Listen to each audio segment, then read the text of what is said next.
For more on U.S. German relations, I want to bring in Klaus Larres. He is professor of history and international affairs at the University of North Carolina in Chapel Hill. Klaus, thank you very much for joining us. I appreciate it.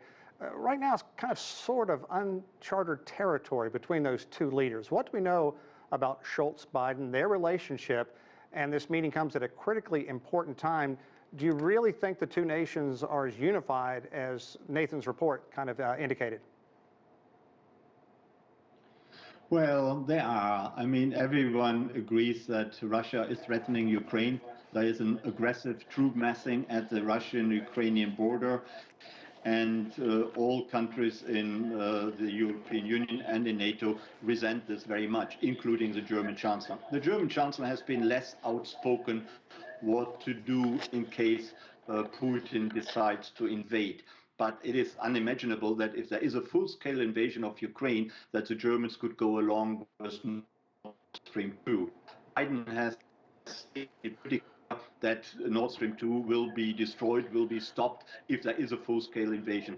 Scholz has been a little bit more cagey about it, but how he continue with Nord Stream 2 and connect that pipeline to the Russian gas reservoir if there was a full-scale invasion of Ukraine. Yeah, let's talk more about that. Nathan really hit on a handful of very, very important points. Obviously, the talks are going to focus on Russia and Ukraine and its energy concerns. What Biden's saying, if Moscow invades, then there will no longer be the Nord Stream pipeline. That's an $11 billion measure that would really obviously breathe new economic life into Germany. Tell us how important that is and what would happen if that was scuttled.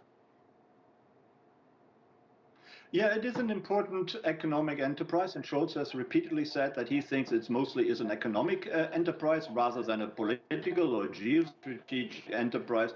Of course, this is not really correct. It is both an economic and a geostrategic enterprise, but it took 5 years to build it. It's $11 billion.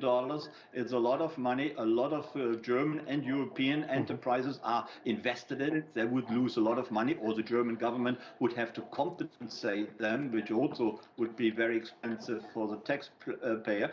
And of course, gas deliveries to Europe would be interrupted. And Germany is dependent on Russian gas. At the moment, that gas comes via a pipeline via Ukraine, and then it will come via the pipeline Nord Stream 2 directly from Russia.